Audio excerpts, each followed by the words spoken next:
కీర్తన గ్రంథం 92వ కీర్తన 13వ వచనాన్ని చదువుకుందాం.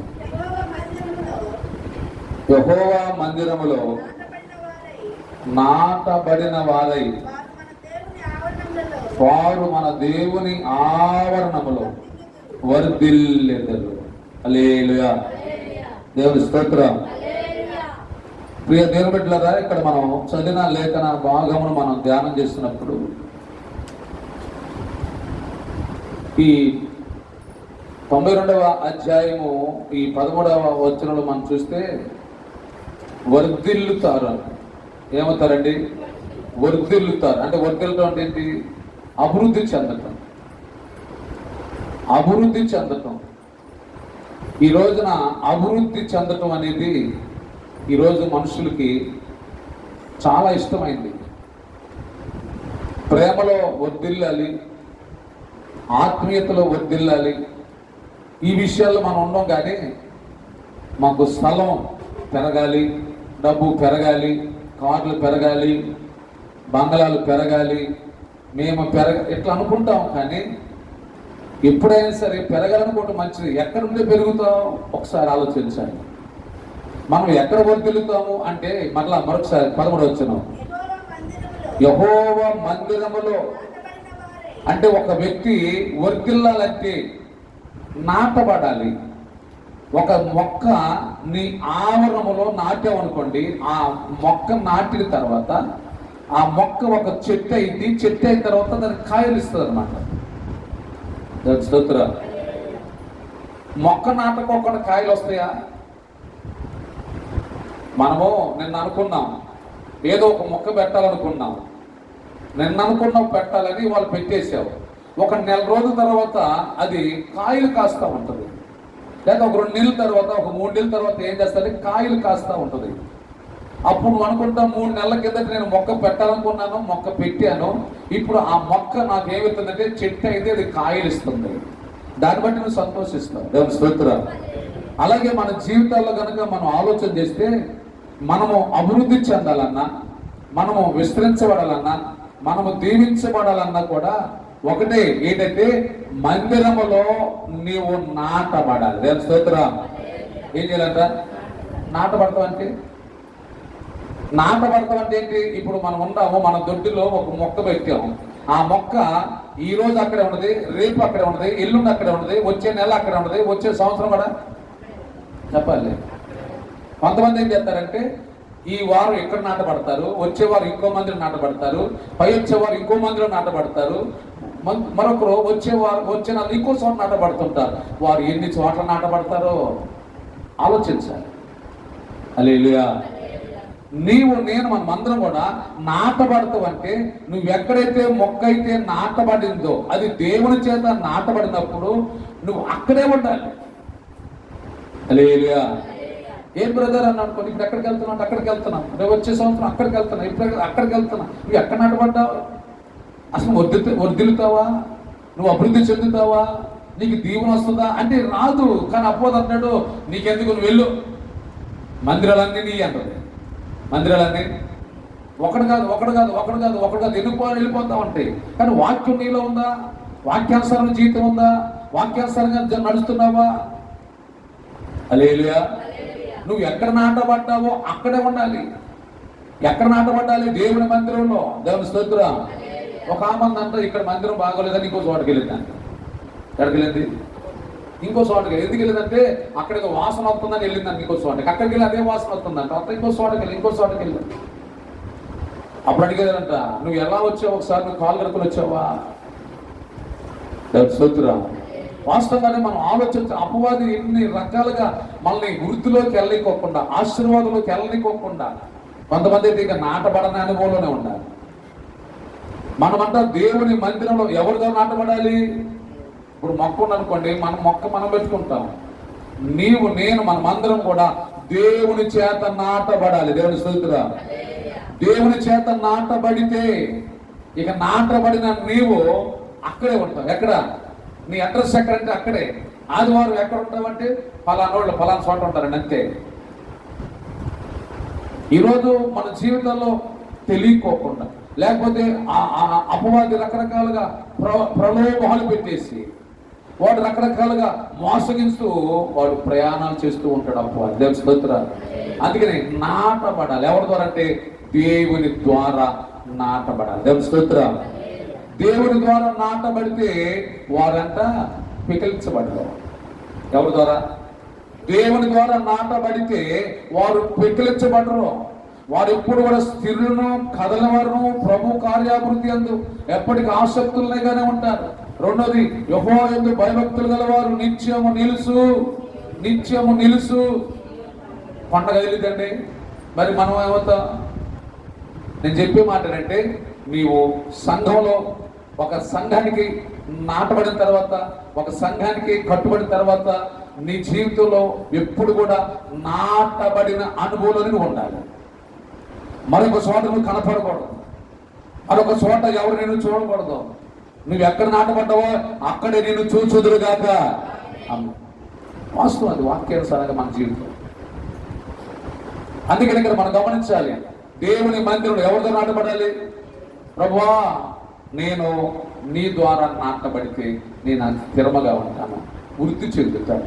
ఇప్పుడు ఒక మాట మీరు ఆలోచించండి, మీరు వృద్ధి చెందాలా వద్దా? నేను వృద్ధి చెందాలా వద్దంటే నేను వృద్ధి చెందాలి. కానీ అపోది అంటది నువ్వు వృద్ధి చెందడానికి వీల్లేదు అంటది. ఎట్లాగంటే నువ్వు నాటబడిన చోట ఉండొద్దు అంటది. ఇప్పుడు మనం ఒక మొక్క పెట్టాము, అది పీకి ఇంకో చోట, అది పీకి ఇంకో చోట, అది పీకి ఇంకో చోట పెడతాను అనుకోండి, అది ఇప్పుడు వృద్ధి చెందింది. లేదుగా పట్టి చేద్దాం. ఆలోచించి, నాటిన వాడు దేవుడు కాబట్టి మళ్ళీ దాన్ని పీకడానికి ఎవరికి ధైర్యం చాలదో, దాన్ని పీకడానికి ఎవరికి దమ్ము చాలదు. నాటింది ఎవరు? అమ్మ చెప్పండి, నాటింది ఎవరు? ఒకసారి నువ్వు ప్రశ్న వేసుకో, నిన్ను నాటింది ఎవరు? దేవుని చేత నువ్వు నాటబడితే నేను ఎవరు పీకడానికి ధైర్యం చాలదండి. దేవుని ద్వారా నాటబడితే నువ్వు చెక్కు చెదరని విశ్వాసంతో జీవిస్తావు ఎప్పటికి కూడా. అంతే. హల్లెలూయా. ఈరోజు మన జీవితాలు ఆలోచిస్తే అదే దేవుని చేత నాటబడకపోతే ఇక వాడు ఎత్తని పీకెత్తా. నాటింది ఆడే, ఎవడు వాడే కాబట్టి నాటింది వాడే పీకాడు. ఇక్కడ కూర్చో, అక్కడ కూర్చో, అక్కడ కూర్చో. నేను మారు మనసు పొందిన తొలి దినాల్లో నుంచి అంటే విశ్వాసుకున్నప్పుడు నేను కూర్చునే స్థలం కూడా ఒకటేనండి. మందిరంలోకి వచ్చిన తర్వాత నేను కూర్చునే స్థలం కూడా మారేది కాదండి. హల్లెలూయా. అటు చెప్పగలరా? నువ్వు వచ్చి కూర్చున్నావు, ఎక్కడ కూర్చున్నావు నీకు తెలియదు. వారానికి ఒక మూల, వారానికి ఒక స్థలం, వారానికి ఒక ప్రాంతం నీ మనసులో ఉండాలి. నేను ఎక్కడ కూర్చున్నాను అక్కడే కూర్చోవాలి, అదే నా స్థలం. నీకు ఎప్పుడో ఆఖరి వచ్చావు, నీ స్థలం ఉంటుందా? ఉండదు. ఈరోజు మన జీవితంలో వాక్య వెలుగులో నీ భక్తి జీవితంలో ఎట్లా ఉన్న ఒకసారి ఆలోచించాలి.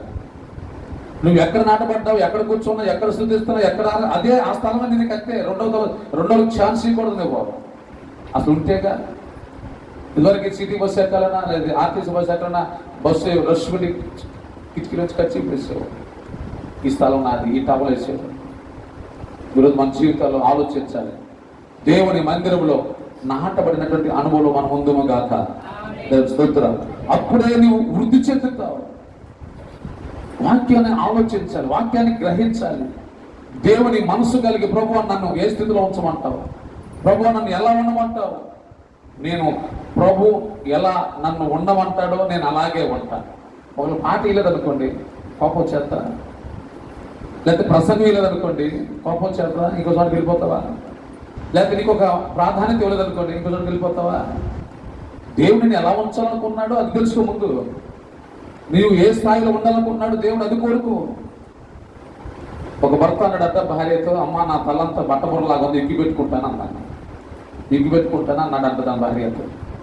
తన భార్య అందంట, నీకు నెత్తి మీద దృష్టి లేకపోయినా నాకు అందంగా ఉండవని అంట. దేవుని స్తోత్రం. నువ్వు ఎవరికి అందంగా ఉండాలి చెప్పాలి. నువ్వు నాకు అందంగా ఉంటే చాలు, లోకంలో వాళ్ళకి నీ అందం వస్తుంది కదా, నువ్వు ఇట్లా ఉంటే నాకు చాలు అని తన భార్య తన భర్తతో చెబుతుంది. దేవుడు కూడా నేను ఎలా ఉండాలనుకున్నాడో అది ఆలోచించు. పేరు ప్రఖ్యాతులు లేకపోతే అధికారము లేకపోతే ఘనత గౌరవాలు కోరుకోవటానికి నువ్వు కోరుకోకూడదు. ఘనత గౌరవం అది దేవుడికి ఇవ్వాలి. దేవుని స్తోత్రం. అది దేవుడికి ఇవ్వాలి.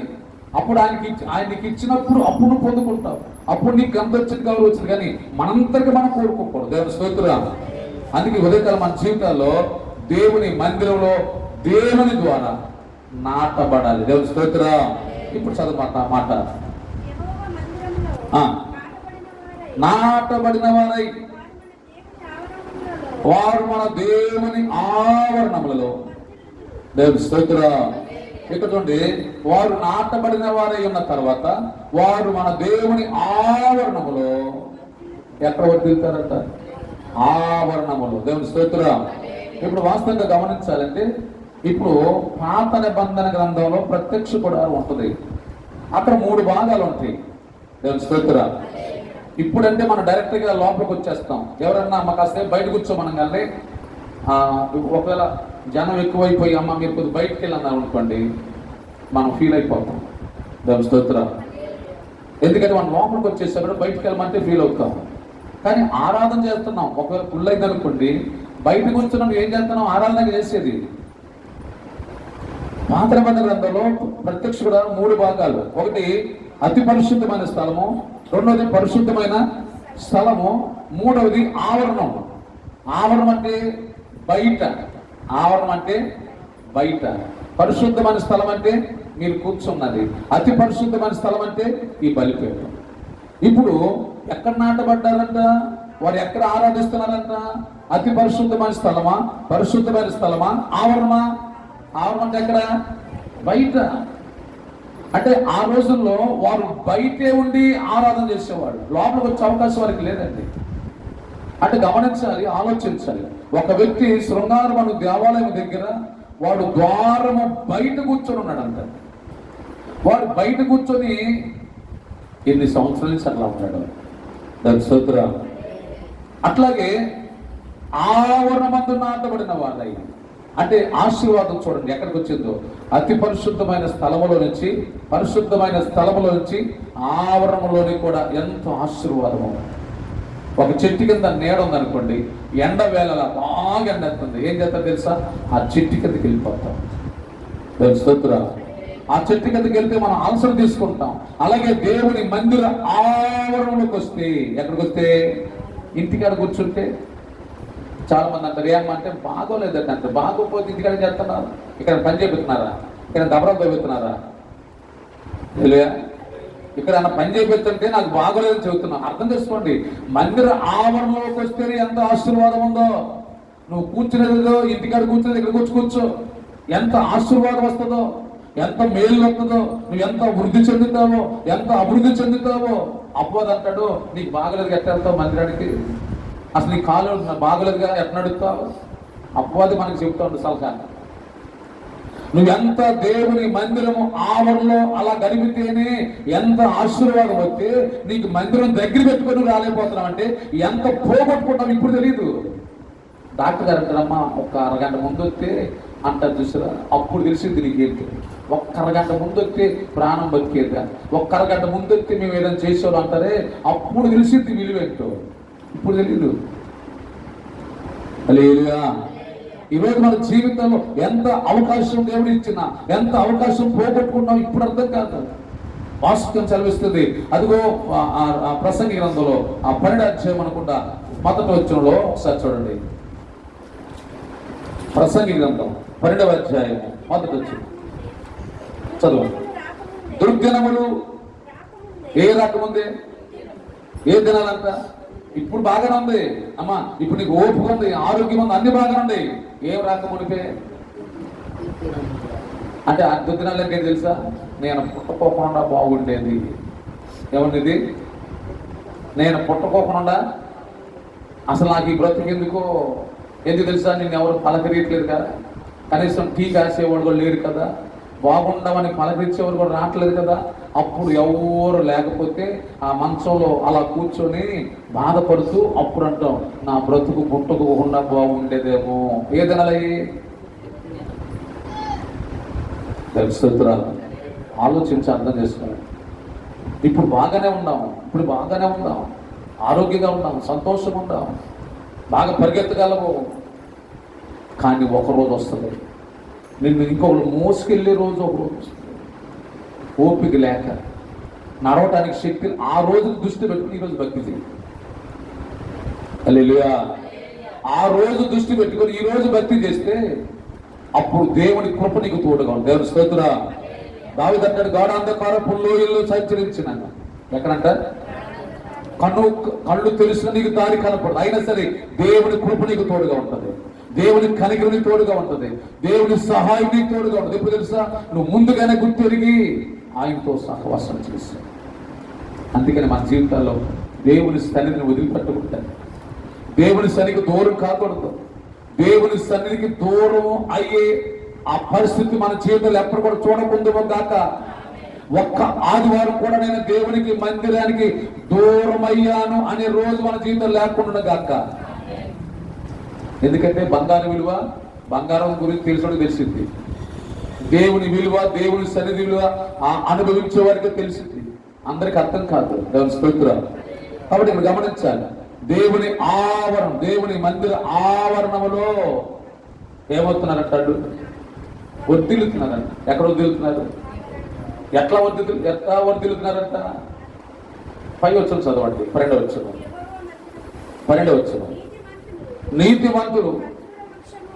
నీతిమంతులు ఖర్జూర వృక్షం వలె. ఇక్కడ చూడండి, నీతిమంతులంతా ఖర్జూర వృక్షం వలె మూవవేయుదురు. దేవుని స్తోత్రం. ఏమేస్తుందంట? మూవవేయుదురు. దేవుని స్తోత్రం. మూవ వేయటువంటి అది ఎంత బలంగా ఉంటుందో, అది ఎంత ఫలాలు ఇస్తుందో, ఎంతమందికి ఆశీర్వాదకరంగా ఉంటుందో, ఎంతమందికి దీవెనకరంగా ఉంటుందో. దేవుని స్తోత్రం. మూవవేయుదురు. లెబానోను దేవదారు వృక్షములే వారు ఎదుగుదురు. వారు ఎదుగుదురు. దేవుని స్తోత్రం. ఏ చెట్టు అంటది? లెబనోను దేవదారు. అది ఎంత ఎత్తు ఉండదంటే చెప్పడానికి లేదండి, ఎంత ఎత్తు అంటే చెప్పడానికి లేదు. ఎంత ఎత్తు. దావీదు అంటాడు, అయ్యా ఒకప్పుడు గొర్రెల దొడ్డిలో గొర్రెలు కాసుకునే నన్ను ఎక్కలేనంత ఎత్తైన ఎత్తుకి ఎక్కించావు. దేవుని స్తోత్రం. ఎక్కడికి ఎక్కించాడంట? మనం ఎక్కాలనుకుంటాం, ఎక్కలేము. ఎక్కాలనుకుంటాం కానీ ఎక్కలేము. ఎందుకు ఎక్కలేము? అసలు మందిరం బొమ్మ దొరికితేగా, అసలు మందిరంలో గడిపితేగా ఆశీర్వాదం ఎక్కడికి వచ్చింది? మనిషి అనుకుంటాడు కళ్ళు మూసుకొని నేను గొప్పవాడు అయిపోవాలి. నువ్వు గొప్పవాడు వాళ్ళు అనుకుంటావు. గొప్ప చేసేది ఎవరు? దేవుడు నేను గొప్ప చేసేది. ఎవరైనా ఒక వ్యక్తి గొప్పవాడు అవ్వాలంటే దేవుడే గొప్పవాడు చెయ్యాలి. ఫరోని గొప్పవాడు చేసింది ఎవరు? ఫరోని గొప్పవాడు చేసింది ఎవరు? దేవుడేనండి. ఈ లోకంలో రాజుల్ని చేసింది ఎవరు? దేవుడే. ఈ రోజు ధనవంతులు చేసింది ఎవరు? కొంతమందిని ధనవంతులుగా చేశాడు ఎవరు? దేవుడే. వాళ్ళవలా. ఈరోజు ఎవరైనా సరే ఒక గొప్ప వ్యక్తి కావాలంటే అది దేవుడే చెయ్యాలి. మనము కూడా గొప్పవారు కావాలంటే దేవుడు అన్నాడు, నీవు మందిరానికి రా. ఎక్కడ రావాలి? మందిరానికి కొంత గొప్పలు అయిపోతారా అనుకుంటారు మీరు. బయటికి వెళ్ళి 1000 రూపాయలు సంపాదించే గొప్పలు అవుతాం, కానీ మందిరానికి వచ్చి కాసేపు కూర్చుని గొప్పలు అవుతారా? బోయాజు పాదాల దగ్గర ఒక రాత్రి వచ్చి పాదాల దగ్గర కూర్చున్న రూతు ఎంత హెచ్చించబడింది. దేవుని స్తోత్రం. తెలియని విషయం తెలుసా? అపహాసం కూర్చున్న చోట కాదు, దేవుని సన్నిధిలో ఆయన పాదాల దగ్గర కూర్చుంటే దేవుడిని చూసి హెచ్చిస్తాడండి. రూతుని దేవుడు హెచ్చించాడు. ఎంత హెచ్చించాడు తెలుసా? బోయాజు పొలంలో పరిగెడకుండా వచ్చింది, ఆ పొలానికి యజమానురాలైంది. దేవుని స్తోత్రం. ఎంత హెచ్చించబడింది. హెచ్చించబడడానికి గల కారణం అంటే ఆమె ఎక్కడికి వచ్చింది?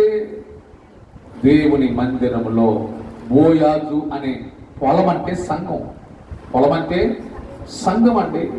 సంఘంలో ఆమె కూర్చొని ఆయన ఆరాధిస్తూ ఉంది. ఆమె పేదరికం, ఆమె దారిద్ర్యం అంతా కూడా దేవుని పాదాలు బోయాజు అనే పొలం అనే సంఘంలో కూర్చున్నప్పుడు నువ్వు మానక తప్పకుండా ప్రతి ఆదివారము క్రమం తప్పకుండా దేవుని ఆరాధనకు నువ్వు వస్తూ ఉండు. నీకు తెలియకోకుండానే నీలో ఉన్న దారిద్ర్యం తొలగిపోతుంది. దేవుని స్తోత్రం. నీకు తెలియకోకుండా నీలో ఎదుగుదల ప్రారంభమవుతుంది. నీకు తెలియకోకుండానే నువ్వు అభివృద్ధి చెందడం ప్రారంభించబడతావు. నీకు తెలియకోకుండానే నువ్వు విశ్రమింప చేయబడతావు, నువ్వు చూస్తావు. దేవుని స్తోత్రం. అనేక మంది చూసి అదిగో ఆ వ్యక్తి చూడు, అదిగో ఆ కుటుంబం చూడు, వారు విశ్రమింపబడుతూ ఉన్నారు, వారు వృద్ధి చెందుతూ ఉన్నారు, వారు అభివృద్ధి చెందుతూ ఉన్నారు, వారు డెవలప్ అవుతున్నారు. దేవుని స్తోత్రం. అది ఎక్కడ జరుగుతుందంటే దేవుని మందిరపు ఆవరణములో. హల్లెలూయా. అందుకని గమనించి అర్థం చేసుకోగలిగితే ఎక్కడ గడపడానికి ఇష్టపడాలంట? దేవుని మందిర ఆవరణములో వర్ధిల్లుతూ ఉంటారు. కాబట్టి దేవుని మందిరం ఆవరణంలో గడపడం వల్ల దేవుడు ఎంతంత లెబనోను దేవదారు వృక్షం వలె వారు ఎదుగుతారు. దేవుని స్తోత్రాలు. ఎదుగుతారు అంటే ఎక్కడ ఎదుగుతారు? దేవుని సన్నిధిలో దేవునితో సహవాసం చేస్తేనే. మన సహవాసం ఎవరితో ఉండాలి? దేవుడితో ఉండాలి. దేవుడితో సహవాసం లేదు. ఆయన మందిరంతో సహవాసం లేదు. చాలా మంది అనుకుంటారు మందిరంకి వెళ్తే ఏమవుతుంది అనుకుంటారు. ఈరోజు కొన్ని మాటలు చెప్పి నేను ముగిస్తాను. మందిరంలోకి రావటం వల్ల మందిరంలో ఏముందో నీకు అర్థమైతే, వాస్తవంగా మందిరంలో ఒక ఎమ్మెల్యే ఉండడండి, మందిరంలో ముఖ్యమంత్రి రాడండి. హల్లెలూయా. ఇప్పుడు చూడండి, వర్షానికి తుఫాను వచ్చింది, వరదలు వచ్చి తిరుగుతుంది, ముఖ్యమంత్రి తిరుగుతున్నాడు, వాళ్ళ దరిద్రం పోతుందా? ప్రధానమంత్రి అవుతారు, వాళ్ళ దరిద్రం పోయిందా? మందిరంలోకి వస్తే ఎవరు ఉన్నారు? దేవుడు ఉన్నాడు. దేవుడి స్తోత్రం. మనం వచ్చేది ఎక్కడికి? దేవుని దగ్గరికి వస్తున్నాం. దేవుడు నిన్ను ఎదుగుదల చేస్తాడు, దేవుడు నిన్ను వృద్ధి చేస్తాడు, దేవుడు నిన్ను అభివృద్ధి చేస్తాడు. ఎలా చేస్తాడు ఆలోచించాలి. ఎంతవరకన్నా వారు లెబనోను దేవదారు వృక్షం వలె వారు ఎదుగుదు అంటే ఎంతెత్తు. ఒకసారి 2వ దినవృత్తాంతాల గ్రంథం, మొదటి దినవృత్తాంతాల గ్రంథంలోనే 17వ అధ్యాయంలో 16 వచ్చిన చూడండి. రాజు అయిన దావీదు దేవుని సన్నిధికి వచ్చి ఒక ప్రార్థన చేస్తున్నాడు.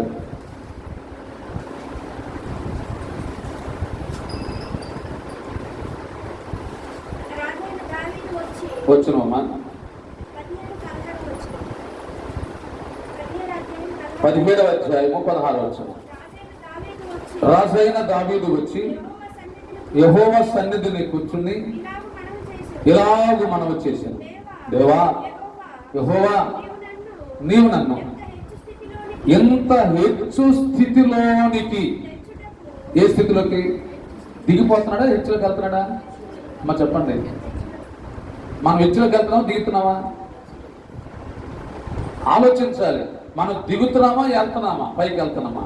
దావీదు అంటాడు, గొర్రెల దొడ్డిలో నుండి, ఎక్కడి నుంచి? గొర్రెల దొడ్డి అనే స్థితిలో నుంచి హెచ్చిస్తున్నాడు. ఎందుకంటే దావీదు దేవుని సన్నిధిని వదిలివాడు. ఏదన్నా వదులుకున్నాడు కానీ దేవుని సన్నిధి వదులుకున్నాడు. ఈరోజు నువ్వు దేవుని సన్నిధి వదులుకోకుండా, వానైనా వరదైనా క్రమం తప్పకుండా ఎన్ని పనులుండా లోకాన్ని వదులుకొని వస్తున్నవే, రేపు నీ బిడ్డలను దేవుడు పోకు హెచ్చించను గాక. రేపు రోజున నీ చేసిన భక్తి వల్ల నీ పిల్లలకి ఎంత ఆశీర్వాదం తెలుసా? ఈ రోజున అలాంటి భక్తి నువ్వు చేయగలిగితే నీ పిల్లలు చూసి ఎంత సంతోషిస్తారు. హల్లెలూయా. ఇప్పుడు దావీదు ఎంత హీనమైన స్థితిలో ఉన్నప్పుడు కూడా దేవుని సన్నిధిని వదిలిపెట్టలేదు. ఈరోజు చాలా మంది అంటే మాకు పట్టలేదు అంటే ఏదో కుదిరితే వెళ్తాం అనుకుంటారు, కానీ ఎన్నిసార్లు చెప్పి మీకు అర్థం కావట్లేదు. ఆత్మ చెప్పుచున్న మాట చెవి గలవాడు మాత్రమే. ఎవరమ్మా? మన చెవులేవా? ఉండయి. ఈ చెవులు ఏంటంటే వాక్యం అనే చెవులు కాదు. వాక్యం అనే చెవు అనుకోండి, ఒక్క మాట అంతే మనిషిని ప్రభుకి బానిస చేసేస్తారు. స్తోత్రం. దురద చెవులు ఉంటాయి, దేవుని వాక్యం అనే చెవులు ఉంటాయి. దేవుని వాక్యం అనే చెవి ఉందనుకోండి, ఆ వాక్యం అయిన తర్వాత ఆ వ్యక్తి దేవునికి బానిస అయిపోతాడు. దేవుని స్తోత్రం. కాబట్టి ఉదయకాలం మన జీవితాల్లో ఆలోచన చేయగలిగితే నీవు నేను మనమందరం కూడా దావీదుని గురించి చూసినప్పుడు ఎంత హెచ్చు స్థితి మారిందా లేదా? దావీదు స్థితి మారిందా లేదా? మరి మన స్థితి ఎట్లా ఉంటుంది? హల్లెలూయా. రెండోది, మన స్థితి మనం మార్చుకోవటం కాదు. మన స్థితి మనం మార్చుకోవటం కాదు. మన స్థితి ఎవరు మార్చాలి? అమ్మ చెప్పాలి. దేవుడు మార్చాలి తప్ప మన స్థితి మనం మార్చుకోవటం కాదు. దావీదు స్థితి దావీదు మార్చుకోవాలా. దావీదు స్థితి దావీదు మార్చుకుంటే మరలా మారింది అది.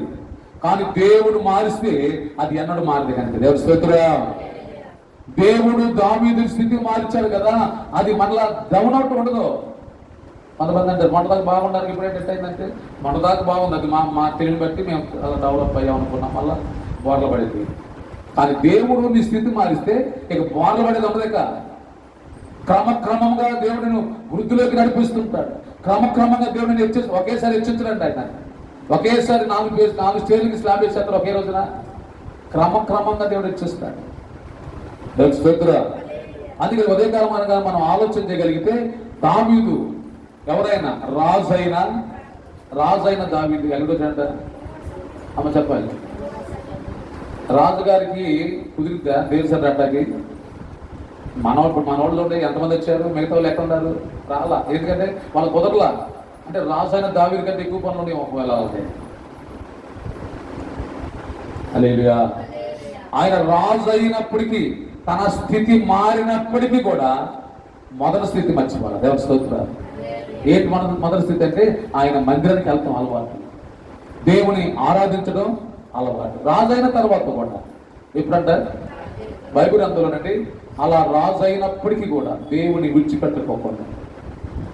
ఎంతో మంది చరిత్రలు చూసినప్పుడు హిజ్కియా రాజు అయిన తర్వాత మొట్టమొదట మందిరానికి వచ్చి తలుపులు తెరిచి అవన్నీ బాగు చేస్తారు. దుష్టంతా మందిరం మీద పెట్టారు. ఇవాళ ఆకలి అయిందనుకోండి, ఆహార విలువ తెలిసింది. ఆకలి లేకపోతే ఆహార విలువ.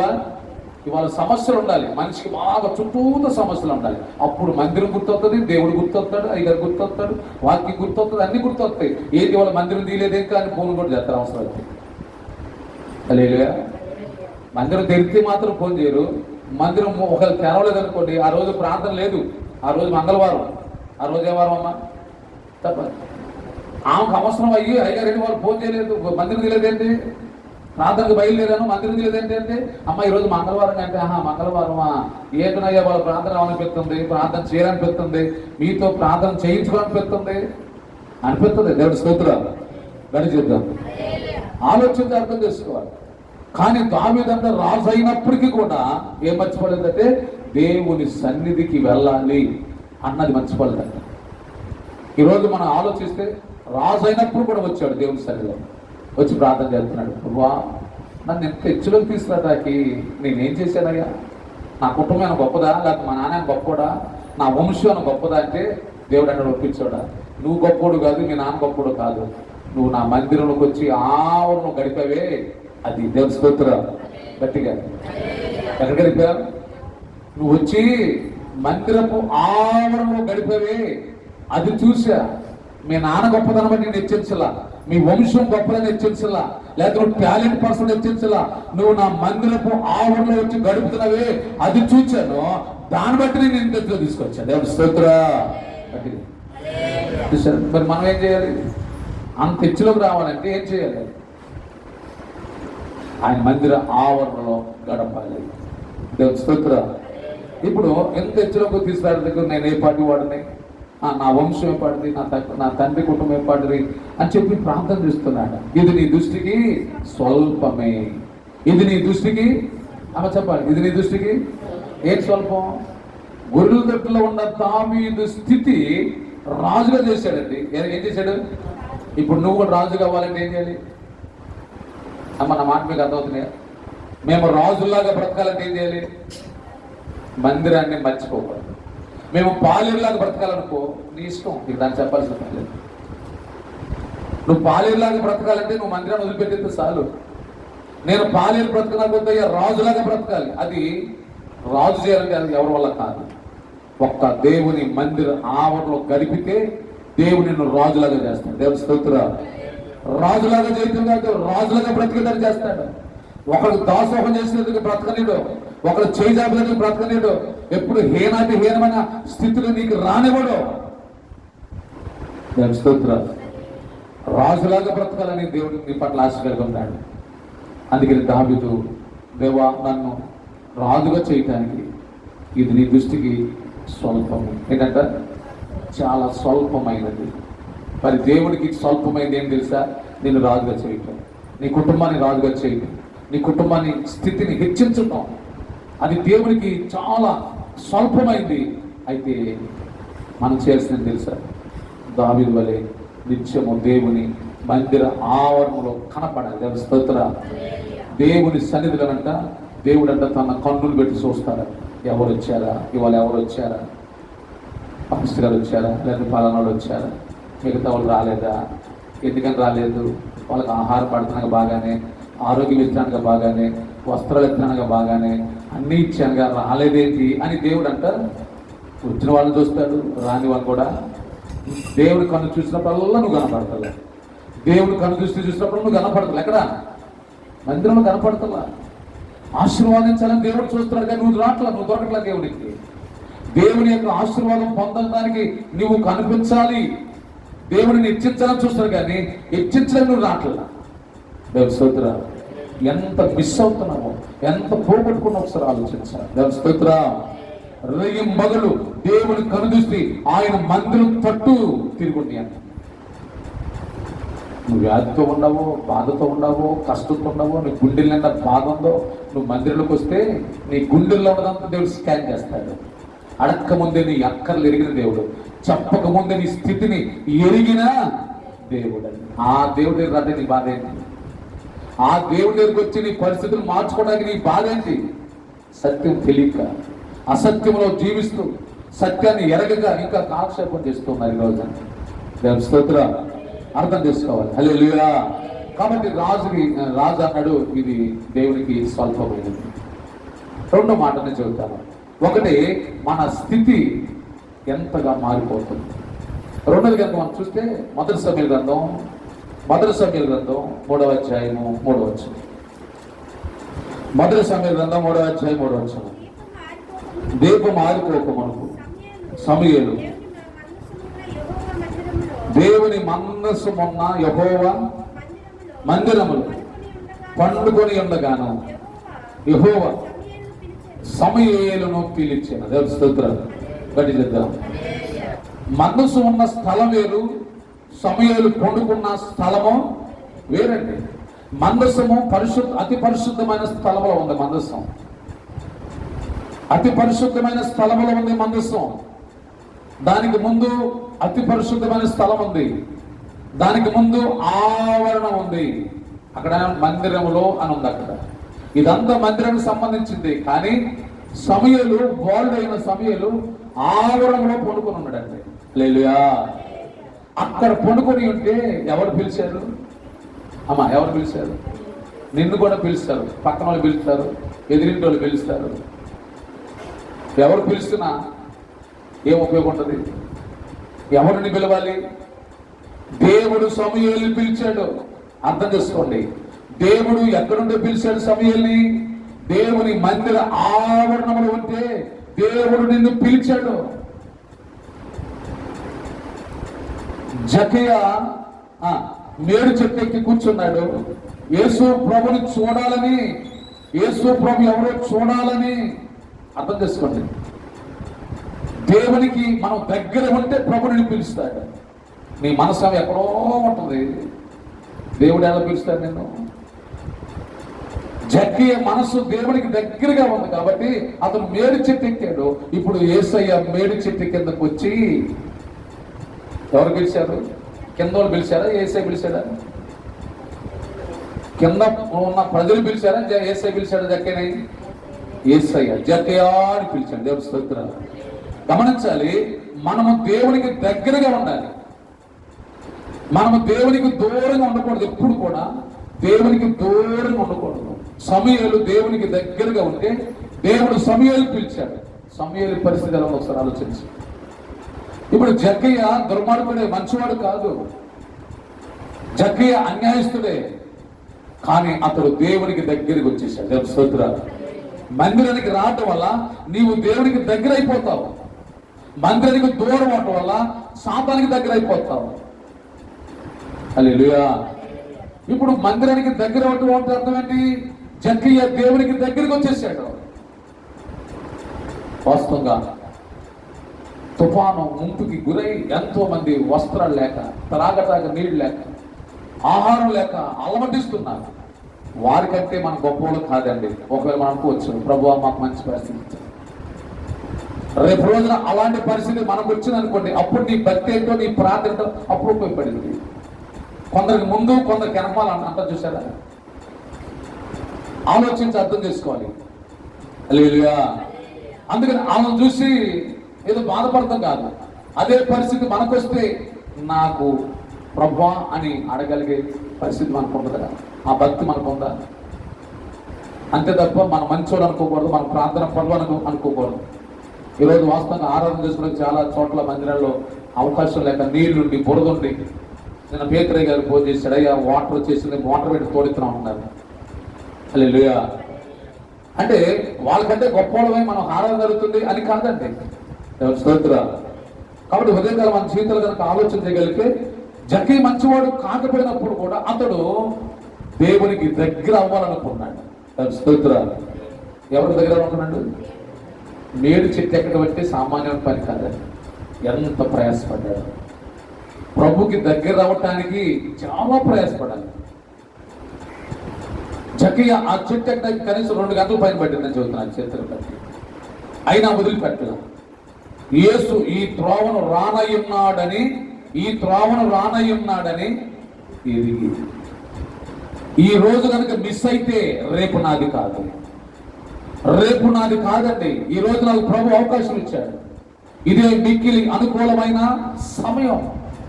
మనం నిన్నటి వారమే, ఈ రోజు వారం కాము. రేపు నీది కాదు, ఈ రోజు దేవునిది. నిన్నే నీది, రేపు అనేది సాతానుది. నేడనే అవకాశం ఉండగా వాక్యం ఎంతకు వచ్చి ఉండగా ఆ వాక్యాన్ని పట్టుకోవాలి, ఆ వాక్యాన్ని అనుసరించాలని వాక్యం సెలవిస్తుంది. రోగులు రాసిన పత్రిక 10వ అధ్యాయం దేవుని స్తోత్రం. అటు ఉదయకాలం మన జీవితాలు కనుక ఆలోచిస్తే, జక్కయ్య త్వరగా, ఇప్పుడు ఇంట్లో నిద్రపోయాని పిలుతాడా దేవుడు? మందిరం రాకపోకుండా ఎక్కడెక్కడో తిరుగుతున్నాడు మన దేవుడు పిలుతాడా? దేవుని దృష్టి రోడ్డు మీద తిరిగి మీద ఉండదా, మందిరంలో కొన్నవారి మీద ఉండదా? అమ్మ చెప్పండి. అది దేవుని స్తోత్రం. ఈ రోజే కాదు, ప్రతి ఆరాధనలో ఆయన కనుదృష్టి నీ మీద ఉండాలంటే నువ్వు కనపడాలి. దేవుడు జక్కయ్య అని పిలిచాడు. అంతే, జక్కయ్య జీవితం ఎంతగా మారిపోయింది. సమయలు అప్పుడు బాలుడండి. దేవుని ఆ పిలుపుకి సమయలు ఒక ప్రవక్తగా, సమయలు ఒక యాజకుడుగా, సమయలు రాజులను అభిషేకించేవాడుగా మారిపోయాడు. దేవుని స్తోత్రం. గట్టిగా హల్లెలూయా. ఆయన పిలుపు అనేది చాలా గొప్పదండి. ఆయన ఎక్కడ పిలుస్తాడు, ఎవరిని పిలుస్తాడంటే ఆయన దగ్గరకు వచ్చిన వారిని పిలుస్తాడు. స్తోత్రం. ఈరోజు మన జీవితాల్లో సమయలు అని పిలిచిన ఆ పిలుపుకి సమయలు జీవితం ఎలా మారిపోయిందంటే, దాను మొదలుకొని బెయేర్షెబా వరకు, ఎక్కడి నుంచి అంట? దాను మొదలుకొని బెయేర్షెబా వరకు, అంటే సుమారు 600 నుంచి 800 కిలోమీటర్ల వరకు సమయలు గురించి అంట అతడు ప్రవక్త అని ప్రజలందరికీ తెలిసిపోయిందండి. దేవుని స్తోత్రం. ఎవరు తెలిసిపోయింది? సమయలు చెప్పాడా? హల్లెలూయా. సమయలు చెప్పలా. దేవుడు పిలిచిన ఆ పిలుపుని బట్టి సమయలు ఎంతగా హెచ్చరించబడ్డాడు. ప్రవక్తగా ప్రజలందరి గుండెల్లో సమయలకు వచ్చాయా, మా కోసం ప్రార్థించు. ఎవరి కోసం అంటారు? వాస్తవంగా పనికి మాలిన వాడిని నన్ను, నేను అనుకునేవాడు ప్రపంచంలో నాకంటే దరిద్రే లేడు అనుకున్నట్టు నన్ను దేవుడు పిలిచినటువంటి పిలుపుకు నేను దేవుని పని చేయకపోతుంటే నేను ఒకటి అడిగాను, అయ్యా నేను 10 మందిలో కాదు నాకు చెప్పాల్సింది, ఇది బతకలేక బైబిల్ తీసుకొని బయలుదేరాడు అని అనుకుంటారు అని నేను నా పిలుపుని నిర్లక్ష్యం చేసినప్పుడు, ఒక 10 మందిలో బయట ఉన్నప్పుడు వాళ్ళ ద్వారా మాట్లాడి అప్పుడు నేను సేవ చేస్తానని నా మనసులో నేను గిద్దెంలాగా కొన్ని హెచ్చరికలు తీసుకున్నాను. ఒకరోజు నేను ఆటో దోపుకున్నాను. ఆటో పక్కన పెట్టాను. పీడబ్ల్యూలో మీటింగ్ జరుగుతుంటే కాకి సొక్కాయి 40 గంటలు అట్లాగే మీటింగ్లోకి వెళ్ళిపోయాను. నాకున్న అలవాటు ఏంటంటే మీటింగ్ అయినా ప్రార్థన అయినా ఫ్రంట్ కూర్చోవటం అలవాటు. దేవుని స్తోత్రం. చివరి కూర్చోవటం అసలు నాకు ఫస్ట్ నుంచి అలవాట్లేదు. ఫ్రంట్ స్థానం నాదే. ఆ మీటింగ్లో ఎదరికి వెళ్ళిపోయి కూర్చున్నాను. వాక్యం వింటున్నాను. వాక్యం అయిపోయింది. ఆటలు కాలుస్తూ ప్రార్థన చేస్తున్నాడు. ఆయన ఎవరో నాకు తెలియదు. దావిదేవులో దర్శన బ్రహ్మ గారని ప్రార్థన చేస్తా ఉండగా లాస్ట్లో ఆటలు కాలు ఇచ్చి ప్రార్థన చేస్తున్నప్పుడు అప్పుడు ఒక స్వరం పడుతుంది ఆయన ద్వారా, ఇదిగో ఈ స్థలంలో ప్రేమచంద్ అనే సహోదరుడు ఉన్నాడు, నువ్వు దేవుని పని చేయాలి, దేవుని పని చేయాలి, దేవుని పని చేయాలి అని ఆయన మాట్లాడుతుంటే అసలు ఎవరు ఈ స్వరం? దేవుని స్తోత్రం. ఆ మాట అన్నప్పుడు నా ఒళ్ళంతా నెక్కపరిచింది. ఈ స్థలంలో ఉన్నాడు, నువ్వు పైకి రా అని పిలిచి దేవుని ఆత్మ నీతో మాట్లాడుతున్నాడు రమ్మన్నప్పుడు అప్పుడు పైకి వెళ్ళినప్పుడు అన్నాడు ఆయన, అయ్యా నువ్వు ఆటో డ్రైవర్ కాదు, నువ్వు ఆటో డ్రైవర్వి. అది నా గెటప్ చూస్తే అర్థమైపోయింది. నువ్వు ఆటో డ్రైవర్ కాదు, దేవుడి పని చేయాలి. రానున్న దినాల్లో దేవుని బహు బలముగా వాడుకోబోతున్నాడు. దేవుని స్తోత్రం. అంటే ఆ పిలుపు చూడండి, ఆ పిలుపు అనేది దేవునికి మన దగ్గరగా ఉంటేనే దాని స్తోత్రం. అలాగే ఆ రోజున అనిపించింది నాకు, నా ఆటోవే సరైన ఆటో కాదు, నా స్థితి హీనమైన స్థితి. ఒకరోజు వర్షం వస్తుంది, అందరి రోడ్లో వెళ్తున్నా, ఆ టాప్ ఎగిరిపోయింది వెనక్కి.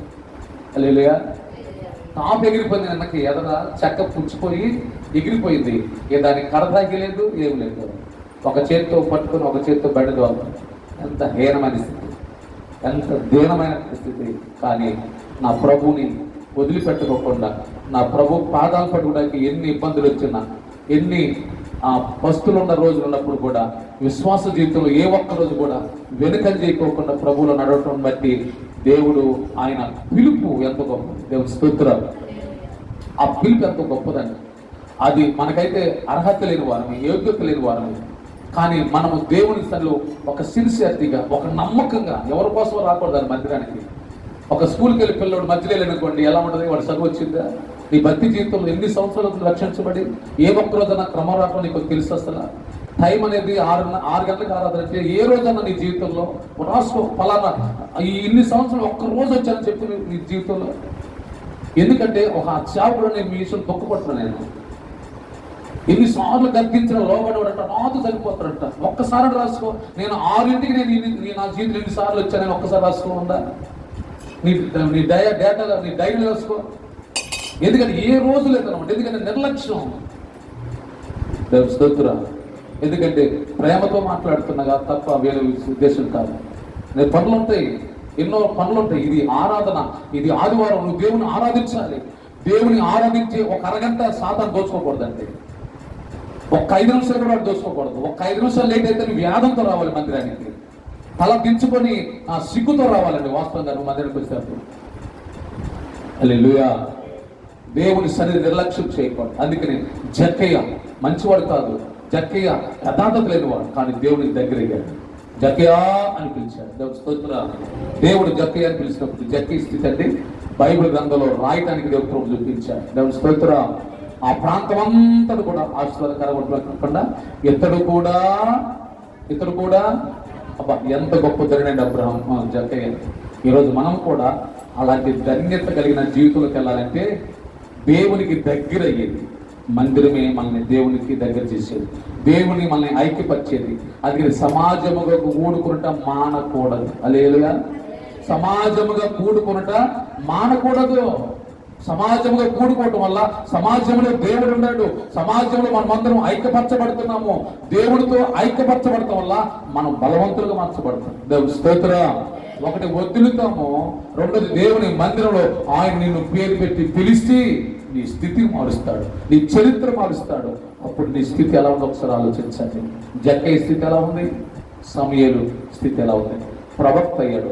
3వ అధ్యాయంలో 19 వచ్చిన చదువు ప్రార్థన చేసుకుందాం. మొదటి సమూయేలు గ్రంథం 3వ అధ్యాయము 20 వచ్చింది. కాబట్టి సమూయేలు ఇక్కడ చూడండి, యెహోవాకు ప్రవక్తగా స్థిరపడినని దాను మొదలుకొని బెయేర్షెబా వరకు ఇశ్రాయేలందరూ తెలుసుకునేది. హల్లెలూయా.